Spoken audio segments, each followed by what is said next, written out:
Welcome to the Mclaren 650S Coupe.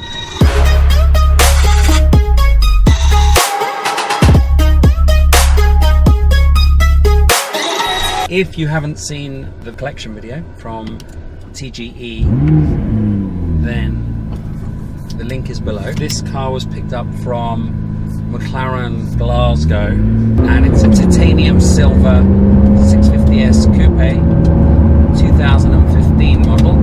So this has the 3.8 litre V8 twin turbo, producing 641 brake horsepower. Last McLaren I had was a black 12C, which I did a YouTube video on, and I put the link below if you haven't seen that. So why did I change up to a 650? First of all, the power is up from 616 to 641. Now that may not sound a lot, but McLaren have done a fantastic job of increasing the torque and the power from low down, so it really is noticeable. They've also introduced inertia push, which gives you an extra push when you're in track mode, so you really feel like you're flying.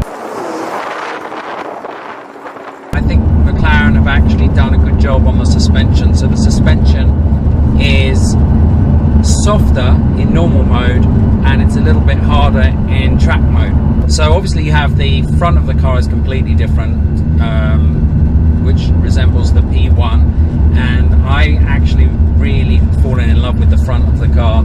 Initially I thought the 12C was a little bit more classy, timeless, but I've really grown to like the front of the 650. They got rid of the swipe doors to open. The exhaust is now made out of Inconel from Formula One technology, and it sounds fantastic in or out of the car. So I actually sold my 12C back in July of last year. I sold it to one of my brother's friends, and at the time I was kind of running low on finances, and all my money was tied up in cars, and the McLaren was the one that I decided to let go. And I kind of regretted it pretty much as soon as I'd done the deal, and I really do think it is one of the best cars that you can use on a daily basis that is a supercar. When I looked around for alternatives, obviously the 488 GTB is very similar, 2 seats, twin turbo, 3.9 litre engine, which I didn't love the 488 enough to spend another £65,000.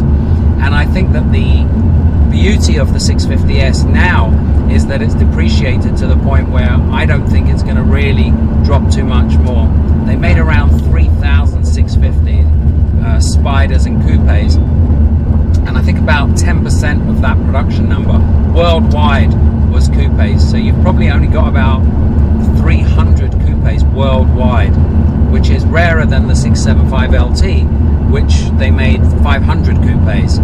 So it's quite rare, and I've never seen one in this color before, the titanium silver. I actually didn't like the color when it was advertised at McLaren Glasgow, and then they sent me a video of the cars that they had in stock, and I saw this in the video and it looked grey. It actually wasn't silver at all, and it's really nice because the car actually looks completely different shades of grey in different sunlight. I love the fact that they've used the P1 as a platform to improve the 650, so you still have loads and loads of amazing technology that was carried over from the 12C, the hydraulic suspension, which makes the car really smooth to drive around over bumpy roads. You've got the brake steer, you've got the amazing dual clutch gearbox, which is really smooth and quite engaging. The dihedral doors really give it an exotic feel. You know, when you approach the car and you lift up the doors, everybody looks at the car. And actually, I think this car actually gets a lot of attention because it's quite rare on the road. If you drive around London, which is where I live, you see quite a lot of Ferraris, especially the 488, but you don't see that many McLarens. The seats are a little bit too firm for me. They are electric and they are they still don't offer much support for me. They're a bit stiff. Maybe that's because the car's only done 3,900 miles and they haven't been worn in yet. That's a possibility. The back still has the rear of the 12C, which looks okay. Obviously the 675 LT looks phenomenally better, I think, than the 12C and the 650 at the rear. In terms of price, what can you buy for £160,000? 458 Italia, Lamborghini Huracan, Honda NSX, and obviously the Mclaren 570S or 570 GT. The suspension really, though, is the key for me. I drove this back from Scotland with my friend Tom. He was really surprised about how smooth this car is. I mean, it really does feel like you're driving in a BMW 5 Series. I did drive a Lamborghini Huracan and I really didn't like it. The suspension was hard, the interior felt a bit plasticky, and yeah, the engine's amazing, that V10 engine, naturally aspirated engine, but yeah, the McLaren just feels like a much better quality product.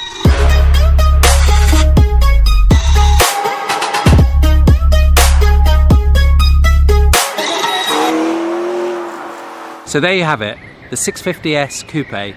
Rare, comfortable, fast, great value for money, and in my opinion, the perfect daily supercar.